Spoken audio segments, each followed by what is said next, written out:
Fala pessoal, tudo bem com vocês? Para quem não me conhece, meu nome é Thiago, eu sou estudante do quinto semestre do curso de graduação em Medicina da Universidade Regional do Cariri e hoje vamos conversar sobre diagnóstico de gestação. É um tema que cai bastante nas provas de concurso e também de residência médica. Então, se você estiver aqui se preparando para a sua prova na faculdade, ou então para prestar o ENAMED, esse é o local adequado. Eu peço que, se vocês puderem, por favor, façam uma contribuição nessa chave Pix que está aparecendo na tela de vocês, ou então aqui no QR Code ao lado, que vocês vão estar ajudando bastante a continuidade desse trabalho aqui na internet. Então, pessoal, o diagnóstico de gestação, quando ele é feito de uma forma precisa e precoce, vai ser essencial para quê? Para um bom planejamento familiar, para a mudança de hábitos de vida e também o início da assistência pré-natal. O ideal é que seja feita inicialmente, se for uma gravidez planejada, uma consulta pré-concepcional. Porque se por acaso essa mulher for hipertensa, diabética ou tiver qualquer comorbidade, ela precisa estar compensada para receber essa vida que ela vai gestar. Mas caso ela tenha engravidado e não tenha feito essa consulta pré-concepcional, quanto antes ela tiver esse diagnóstico de gestação, mais rápido ela vai conseguir fazer as mudanças necessárias no seu cotidiano, ela vai conseguir tomar as vacinas necessárias ou não tomar determinadas vacinas, ela vai poder fazer toda a suplementação com o ferro, com o ácido fólico, com o cálcio. O cálcio ele traz, inclusive, várias, depois daquele estudo da Cochrane, algumas divergências quanto ele ser ou não é efetivo para a pré-eclâmpsia, mas ele ainda é mantido até o dia de hoje, tá? Principalmente por conta dos fatores nutricionais da população brasileira. Então, para você diagnosticar a gestação, você pode utilizar três principais métodos. Existe o método laboratorial, que é detectando a fração beta da gonadotrofina coriônica humana, esse beta-HCG que é produzido pelo sincício trofoblasto, especificamente a fração beta, a detecção dele é mais específica para a gestação. Existem algumas questões de falsos positivos, mas por que a fração beta e não a fração alfa? Porque a fração alfa é muito semelhante a outras substâncias do nosso corpo que a gente vai discutir mais na frente, certo? Outro ponto, existe um método clínico. E nesse método clínico você vai avaliar os sinais de presunção, probabilidade e certeza, que é o que a gente vai conversar hoje. E também existe o método ultrassonográfico, que você vai fazer uma visualização direta das estruturas embrionárias e fetais. E existe cada uma ultrassonografia específica para cada idade gestacional. Qual a importância desse diagnóstico precoce? Iniciar precocemente o pré-natal, seja na sua unidade básica de saúde ou unidade de saúde da família, com o médico e o enfermeiro, ou então numa atenção secundária, mas não deixe de ser acompanhado na UBS ou na USF, e em algumas situações pode ter acompanhamento até na atenção terciária. Outro ponto, favorece a identificação de riscos maternos e fetais, e é aí que o médico e o enfermeiro vão conseguir agir. Além disso, orienta sobre os cuidados com medicações, alimentação e estilo de vida. Existem medicações, por exemplo, se essa gestante ela foi hipertensa, ela não pode fazer o uso dos Bras e dos IECAS. Se ela toma losartana, se ela toma captopril, ela vai ter que fazer uma adaptação toda para metidopa, nifedipino. Alimentação, o ideal, né, isso para tanto gestantes quanto não gestantes, alimentos ricos em sódio, alimentos ricos em muita gordura, muito colesterol, tem que ser evitados. E também a questão do estilo de vida, que é muito controverso, mas se essa gestante ela já fazia atividade física antes, a gente não vai dizer que ela pare só porque está grávida, ela pode continuar. Mas os exercícios físicos extenuantes, aí você vai precisar de todo um matriciamento da equipe do EMULT para orientá-la a fazer exercícios que sejam compatíveis com a sua condição de gravidez, certo? Outro ponto. Esse diagnóstico precoce ele possibilita um planejamento adequado da gestação e do parto. Então, o diagnóstico laboratorial da gestação, pessoal, vai se basear na detecção do HCG após a nidação, tá? E nidação nada mais é do que a implantação, tá escrito aqui óvulo, tá? Mas nesse caso seria já do óvulo fecundado. Porque assim, existe o ovócito, certo? O ovócito secundário. Quando esse espermatozoide entra, vira um óvulo, mas quando você tem lá a junção dos pronúcleos, vira o zigoto, e a partir daí depois ele vai virando um embrião, beleza? Quando esse embrião ele se implanta, você está acontecendo a nidação. Só trazendo aqui, tá? Em que momento mais ou menos acontece essa implantação, essa nidação? No 7º dia após a fecundação. Onde acontece essa fecundação? Majoritariamente na ampola uterina. Tanto que quando a gente trata de gravidez ectópica, que são gravidezes fora do útero, o local que geralmente acontece essa gravidez é na ampola uterina, uma gravidez ampular. Existe nesse ponto o famoso sinal de Hartmann. O que é sinal de Hartmann? É um pequeno sangramento decorrente da implantação do blastocisto. Então você tem mórula, blástula, gástula, neurula. No caso da espécie humana, a gente chama essa blástula de blastocisto. E esse blastocisto, quando ele vai se implantar lá no endométrio, pode acontecer um corrimento amarronzado que a gente chama de sinal de Hartmann. Qual é a função desse HCG, dessa gonadotrofina coriônica humana? Primeiro ponto, ela é produzida pelo sincício trofoblasto, que é uma massa protoplasmática multinucleada. É ela que vai manter a atividade do corpo lúteo e garantir a produção de progesterona nas fases iniciais da gestação. A progesterona ela é o hormônio que, entre aspas, segura a gravidez. Existem alguns tipos desses exames laboratoriais que pode ser aferido tanto pelo sangue quanto pela urina, cerca de 7 dias após a nidação. Então, se eu quero saber apenas se é positivo ou negativo, se é reagente ou não reagente, eu solicito um beta-HCG qualitativo, que vai indicar a presença ou ausência do HCG, da gonadotrofina coriônica humana. Mas se eu quiser medir os níveis desses hormônios, para eu fazer inclusive monitoramento, aí eu solicito um beta-HCG quantitativo. Esse é até o mais indicado. Como eu falei, pessoal, a gente solicita para aferir a fração beta do HCG. A gente utiliza essa fração beta porque ela é muito mais específica para a gestação do que a porção alfa. Essa porção alfa ela é muito comum em outros hormônios, como no caso do hormônio luteinizante, o hormônio estimulante da tireoide, o hormônio folículo estimulante. Então pode acabar confundindo. E o valor e o comportamento fisiológico desse HCG, como é que funciona? O valor desse beta, ele dobra a cada 48 horas. E assim permite monitorar a atividade trofoblástica. Isso vai auxiliar bastante no diagnóstico diferencial de quê?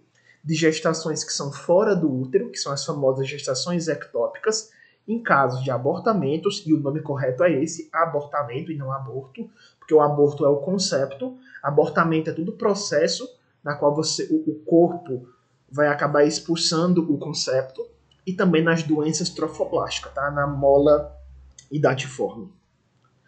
Então, podem acontecer falsos positivos, ou seja, dá positivo nos exames qualitativos, mas ela não está grávida? Pode. Principalmente se ela estiver fazendo uso de medicamentos psicotrópicos. Por isso que eu tenho que perguntar, eu não posso só solicitar, eu tenho que fazer uma anamnese muito bem feita com essa mulher para saber se realmente ela está gestante. Outro ponto, proteinúria e hipertireoidismo podem dar falsos positivos. Se ela estiver fazendo uso ainda de anticoncepcionais orais, fator reumatoide ou anticorpos heterófilos e também reações cruzadas com outros anticorpos. Isso majoritariamente por possibilidade de reatividade cruzada ou de interferência analítica em ensaios menos específicos. Além disso, neoplasias produtoras do HCG, da gonadotrofina coriônica humana. Existem, pessoal, alguns tumores reais que produzem a gonadotrofina coriônica humana ou subunidades semelhantes. É por isso que o teste, às vezes, ele vai sair positivo, mesmo sem ela estar com gravidez. Isso acontece bastante na mola edatiforme, no coriocarcinoma, em alguns tumores germinativos, isso no testículo ou no ovário. A gente está focando mais no ovário, porque a gente está falando de pacientes do sexo feminino que engravidam, tá? E também, mais raramente, pode acontecer por conta de carcinomas do pulmão, no fígado, no pâncreas, vão acabar expressando essa fração beta do HCG. Outro ponto, tá? No climatério. Em mulheres na menopausa, aliás, no climatério, que a menopausa já é a última menstruação dela, detectada após 12 meses sem menstruar, a hipófise ela pode produzir pequenas quantidades do HCG lá na glândula pituitária, que em testes muito sensíveis pode dar positivo, certo? E falso negativo, ou seja, ela realmente está grávida, mas o exame dá negativo. Em que situações podem acontecer? Se essa gestação estiver muito no comecinho, se a urina estiver muito diluída, lá no segundo trimestre, tá? Raramente quando os níveis hormonais vão diminuindo. E qual é a conduta? Repetir o teste após alguns dias ou realizar um teste quantitativo. O quantitativo ele é muito mais confiável, tá, pessoal? E o teste rápido de gravidez, tá, pessoal, lá da Rede Cegonha, observe o seguinte: no Brasil, a gente tem o Ministério da Saúde, e esse Ministério da Saúde, por meio da Rede Cegonha, instituiu o teste rápido de gravidez. É um teste qualitativo, simples e muito acessível, realizado nas próprias unidades de saúde, e ele visa acelerar o diagnóstico e antecipar o início do pré-natal. A gente falando agora dos 3 tipos de diagnóstico, vamos começar pelo clínico, tá? Aliás, já falando do laboratorial, vamos falar agora do clínico. Então lembra, existe o diagnóstico laboratorial, clínico e ultrassonográfico. O laboratorial é feito pela fração beta do HCG. O clínico, nós temos 3 tipos de sinais: presunção, probabilidade e certeza, e ultrassonográfico por meio da ultrassonografia, que a gente vai ver lá os vários tipos: obstétrica, morfológica e tal. Então, as manifestações clínicas da gestação, elas podem ser explicadas por vários pontos, dentre eles, né? O aumento dos níveis da gonadotrofina coriônica humana e a progesterona, o preparo fisiológico do organismo para essa gestação e também a compressão abdominal causada pelo aumento do útero, tá? Isso mais na fase tardia. Com a evolução da gestação, o diagnóstico clínico ele torna-se possível por vários sinais, sintomas e exame físico. Então vamos lá. Quando eu vou fazer o exame físico dessa gestante, diversas alterações podem ser observadas. Isso tanto durante a inspeção, desde quando eu observo a gestante, a marcha muda, né? Nas fases iniciais, a marcha anserina, na palpação, que eu vou utilizar principalmente para fazer as manobras de Leopold, o toque vaginal e a ausculta. Quando a gente estuda semiologia no geral, né? Existe inspeção, palpação, percussão e ausculta. Na gestante, a sequência é inspeção, palpação, toque vaginal e ausculta. E esses sinais clínicos, como eu já tinha falado previamente, são classificados em presunção, probabilidade e certeza. Vamos falar do diagnóstico de presunção, tá? São aqueles que levam à suspeita dessa gravidez e podem incluir alterações clínicas, alterações anatômicas, cutâneas e mamárias. Os principais exemplos são atraso menstrual menor que 14 dias, aliás, até 14 dias, e alterações na pele. Sobre o atraso menstrual, é o primeiro sinal e o mais frequente motivo de suspeita. Só que quando esse atraso, é bom vocês a gente falar sobre isso, quando ultrapassa 14 dias, já não é mais um sinal de presunção, é um sinal de probabilidade. Aqui nós temos vários tipos de sinais de presunção que podem aparecer quando a gente fala de alterações na pele, tá? Alterações cutâneas. Existem as famosas estrias, tá? Como vocês estão observando aqui, são as estrias gestacionais. Elas são resultantes da distensão da pele pelo abdômen gravídico.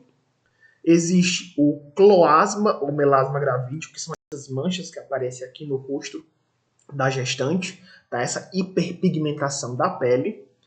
Aqui, nessa figura 3, nós temos o escurecimento da linha alba, tá? Que é a linha negra, e que é por conta da hiperpigmentação da linha alba. E aqui nessa outra imagem tem um sinal de Albon, tá? Esse sinal de Albon é o aumento da lanugem nos limites do couro cabeludo.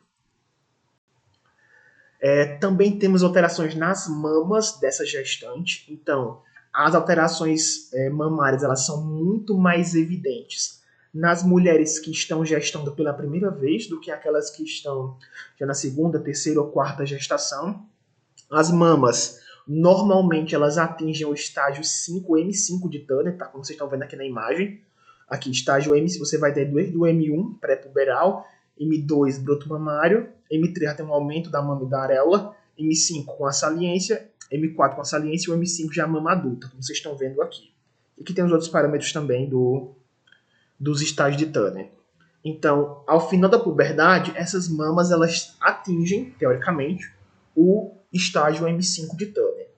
E durante essa gestação, você vai ter várias alterações funcionais, como o crescimento da glândula mamária e o desenvolvimento de estruturas lactíferas. Observem também que nas mamas, as principais alterações são dor e hipersensibilidade. Já no primeiro trimestre, você pode ter o famoso sinal de Hunter. Observa aqui. Isso aqui é a areola, né? Tá vendo que tem tipo como se fosse uma segunda areola? Aqui, a areola secundária. Isso aqui é o sinal de Hunter. Hunter significa caçador. É como se estivesse lá para atingir, né, do arco e flecha. E também você observa um aumento da pigmentação desses mamilos, tá? Outro ponto, tubérculos de Montgomery. Tá aqui, ó. Isso aqui é a areola e esses tubérculozinhos aqui, ó, que são glândulas sebáceas, elas vão ficando mais hipertrofiadas. Esse é o sinal de, aliás, tubérculos de Montgomery. Tudo isso aí continua sendo o quê? Sinais de presunção. E, além disso, né, na mama você também vai ter essas alterações nos vasos sanguíneos que vão estar tipo mais perceptíveis, tá? Um aumento dessa vascularização mamária que a gente chama de rede venosa de Haller. E aqui na imagem de baixo nós estamos vendo a saída do colostro, que acontece a partir da segunda metade da gestação. Tudo isso se configura como sinal de presunção. Só que, detalhe, pessoal, nós temos que fazer sempre uma diferenciação com outras causas de aumento do volume abdominal. Porque, por exemplo, aqui, isso aqui é um ascite, tá? Não é o aumento do útero na gravidez. Isso aqui já é uma tumoração, né, de 25 centímetros. Aqui embaixo não, nós temos já um abdômen gravídico. Além desses sinais, você vai ter náuseas e vômitos, que são muito frequentes durante a gestação e podem ser potencializados por situações tanto no organismo dela, como também na psique, tá? No sistema nervoso dela, alterações psiquiátricas, que é uma carga emocional que essa mulher vai ter durante a gestação, que tudo isso pode fazer com que ela tenha menos ou mais quadros de náuseas e vômitos. Como, por exemplo, gestação gemelar, insegurança materna, principalmente quando ela tem uma gestação não planejada e não aceita, quando ela tem hipertireoidismo e tantas outras causas. Quando é que eu vou investigar? Então, as náuseas e vômitos, se eles estiverem acompanhados de febre, vertigem, cefaleia, distensão abdominal, tudo isso aí eu já vou ter que levantar um alerta para ver que não está tão fisiológico assim. Além disso, náuseas e vômitos após 12 semanas devem ser investigados, porque já fogem do período típico de aparecimento dos sintomas. Isso tem certeza de que está alguma coisa errada? Não. Mas se você investigar, melhor ainda para você descartar outras causas. Aqui nós temos um mapa mental de tudo que a gente já tinha conversado. E agora vamos falar sobre sinais de probabilidade, que já são bem mais objetivos, porque já vão ser aqueles que serão observados pelo examinador. Eles surgem geralmente após a 8ª semana e vão estar relacionados tanto ao aumento uterino quanto a alterações cervicais e vaginais. Observe, quanto mais vai se aproximando dos genitais, mais vai deixando de ser presunção e passa mais a ser probabilidade.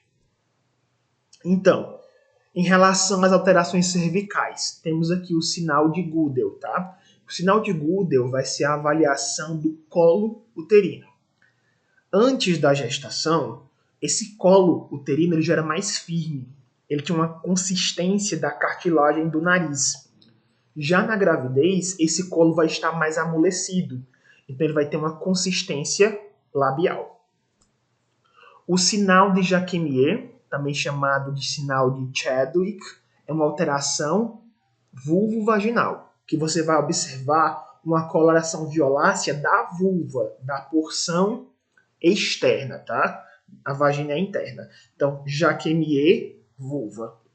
Aí temos o sinal de Kluge, que já é interno, tá? É da vagina. É uma coloração violácea da vagina devido à congestão pélvica. Outro ponto, o aumento do volume uterino. Então, você vai observar um crescimento progressivo desse útero. Então, mais ou menos em 12 semanas, ele vai estar palpável da sínfise púbica, como você está vendo aqui. A partir de 16 semanas, ele vai estar entre a sínfise púbica e o umbigo, tá? Tá mais ou menos aqui, com 16 semanas. Quando chega entre 20 e 22 semanas, já está no nível da cicatriz umbilical. E detalhe, não é sempre, mas geralmente acontece, de que a partir de 20 semanas, a altura uterina ela vai acompanhando a idade gestacional. Então é muito comum você aferir a altura de fundo uterino, você vê que ela está com 25 centímetros e você vai fazer o cálculo, ela está com 25 semanas. É muito comum isso acontecer. Com 40 semanas já vai estar bem próximo aqui do processo tifoide. E é importante, lógico, para estimar a idade gestacional. Como você está vendo aqui, você pode perguntar, Tiago, mas quando estava com 38 semanas, estava mais alto do que com 40. É porque com 40 semanas, ele já, idealmente, está insinuado. Então ele vai estar mais abaixo do que com 38 semanas. É o esperado. Existem os sinais uterinos, que são feitos pelo toque, que tem um sinal de Egar, que você vai ter um amolecimento do istmo uterino. Lembra que o Goodell é do colo uterino. De Egar é do istmo. Algumas literaturas trazem como se fosse a mesma coisa. Mas do material que eu utilizei, mostrava que o sinal de Egar é mais focado no istmo e o sinal de Goodell é mais focado no útero. Você vai ter uma diferenciação, tá? Entre o colo e o corpo. Então você vai ter um amolecimento desse istmo. Tem um sinal de Osiander, que quando você toca, você sente o pulso vaginal, por conta do aumento do fluxo sanguíneo. Tem um sinal de Pisca-Sec lá no útero. Então, onde esse embrião se implanta vai ficar mais alto do que a região que não foi implantada. Então, você vai ter uma assimetria uterina. É um crescimento desigual, porque o local de implantação vai crescer mais do que o local que não foi implantado. E tem um sinal do Nobili-Boudin, que esse útero vai ficar globoso e quando você vai tocar o fundo uterino, você vai ver que está tudo preenchido. Aqui nós temos um mapa mental sobre todos esses sinais de probabilidade. Agora vamos falar sobre os sinais de certeza. São aqueles que confirmam a presença do feto dentro do útero. Eles são mais objetivos e definitivos. Qualquer um deles, se for aferido, já pode confirmar a gestação. É possível fazer isso mesmo sem uma ultrassonografia. Eu posso dizer que ela está grávida, mesmo sem ter saído beta, mesmo sem ter feito uma ultrassonografia, se tiver qualquer um desses sinais, sim, por isso que é sinais de certeza. Lógico que você, como um bom médico da sua estratégia de saúde da família, ou da sua policlínica, ou do hospital, se por acaso você tivesse gestante lá, você vai pedir o beta, sempre. Mas se você puder também avaliá-la clinicamente, a clínica é soberana. Então você vai ter que aferir para você ter cada vez mais certeza dessa gestação e conseguir prestar os cuidados necessários para essa mãe e para esse bebê. Então o primeiro sinal é o sinal de pulsos, tá? Que você faz um toque bimanual e geralmente você faz isso após 14 semanas, que você sente, tá? Esse feto e ele vai e ele volta, ele rechaça, tá? Então esse rechaço uterino é o sinal de pulsos, é um sinal de certeza. Você realiza o impulso lá no útero, o feto se afasta, porque ele está lá no líquido amniótico, ele retorna, ele é palpável, tá? E a partir disso você confirma que ela está realmente grávida. Outro ponto, a ausculta dos BCFs. O que são os BCFs? São os batimentos cardiofetais. Você pode utilizar tanto o sonar Doppler como o estetoscópio de Pinar.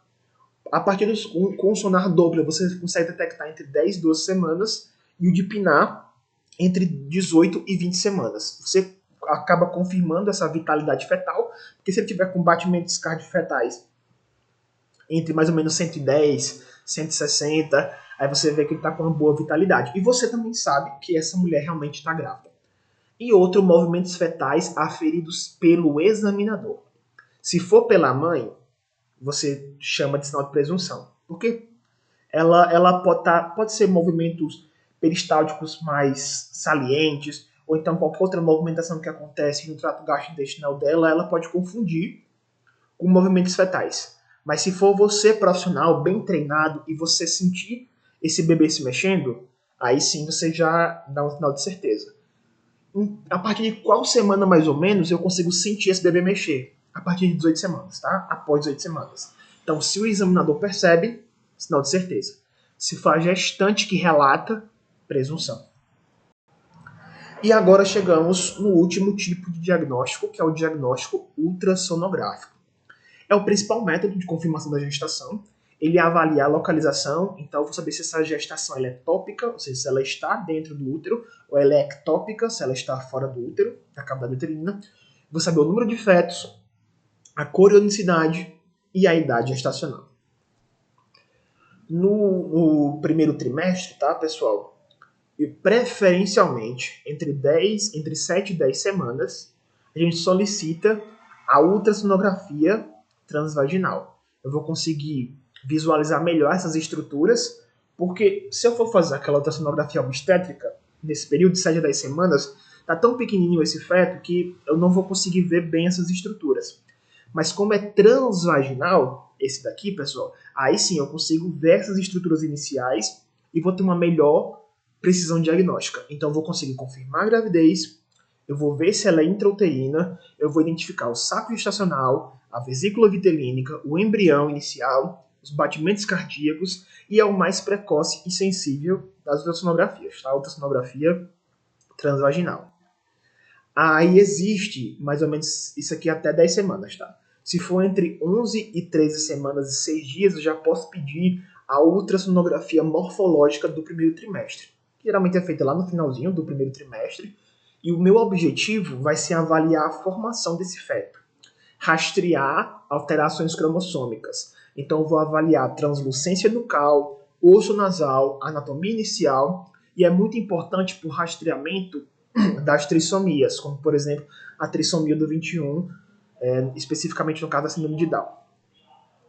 Existe, aliás, entre 16 e 19 semanas, tá? Já é final do primeiro, início do segundo trimestre, eu posso pedir uma ultrassonografia obstétrica simples, tá? Para eu acompanhar o crescimento desse feto, avaliar a vitalidade, anatomia básica, líquido amniótico, não é tão detalhado quanto a morfológica. E qual é a importância dessa ultrassonografia inicial? Confirmar a gravidez, identificar gestação intrauterina, detectar gestação múltipla e definir idade gestacional com alta acurácia.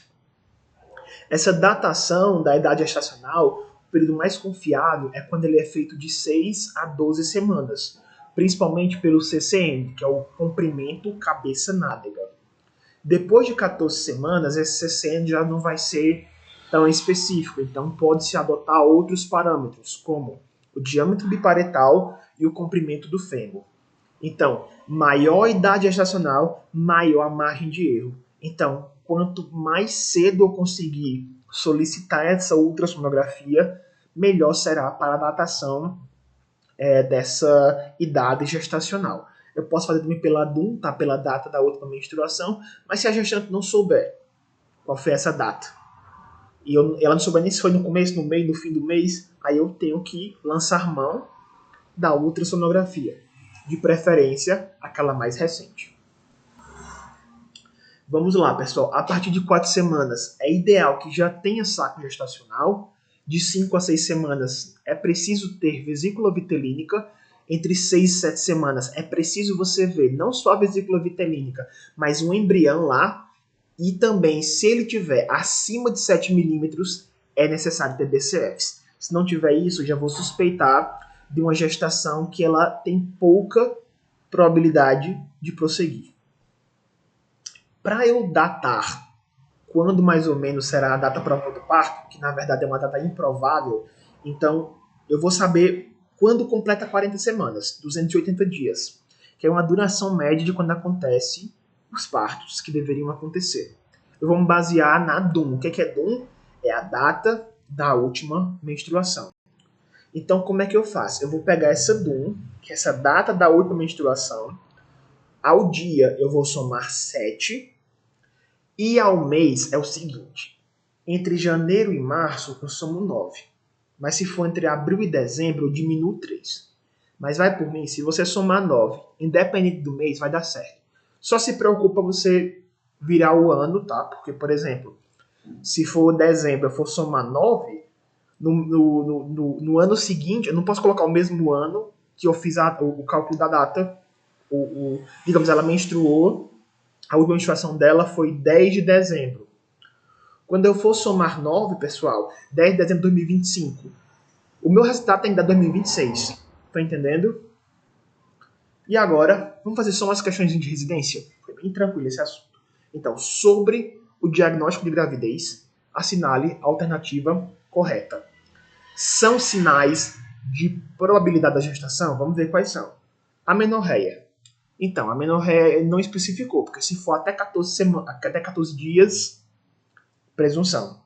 Acima de 14 dias, probabilidade. Vamos ver os demais. Aumento do volume uterino. Não é. O aumento do volume uterino pode ser tanta coisa, por isso que eu não posso dizer que é probabilidade. Sinal de pulso. Sinal de pulso já é certeza. Então, a letra A, ó, descarta, viu, pessoal? Então, eu quero saber o correto sobre o diagnóstico de gravidez. Vamos ver a letra B. O sinal de Egar, o sinal de Jacquemier e de Nobel-Budan dão um diagnóstico de certeza?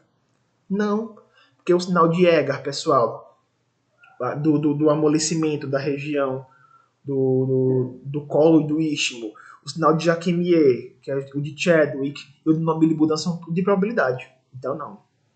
Não dão certeza. Certeza é o quê? É pulsos, os BCFs, é você conseguir o examinador aferir os movimentos fetais. Letra C. O único diagnóstico de certeza de gestação é pelo beta? Não, a gente conversou que se por acaso tiver BCF, eu consegui sentir os movimentos do feto, o próprio examinador. Ou então sinal de pulsos é diagnóstico de certeza, sem grau do beta. Então a letra C está errada. Letra D. São sinais de presunção. Amenorreia, pode ser até 14 dias. Polaciúria, pode ser. Aumento do volume uterino, pode ser. Pode ser. Sinal de pulsos, não. Sinal de pulsos é certeza. Letra E. São sinais de certeza. Tem que ser essa, né, pessoal? Sinal de pulsos, sim. Percepção e palpação de movimentos fetais, só faltou colocar, né? Pelo examinador. Sim. Ausculto de batimentos cardiofetais, correto. Então a primeira está na letra E, alternativa. Segunda questão. O Ministério da Saúde, através da Rede Cegonha, instituiu o teste rápido para diagnóstico de gravidez na Rede de Atenção Básica à Saúde, com o objetivo de captar precocemente gestantes para o pré-natal.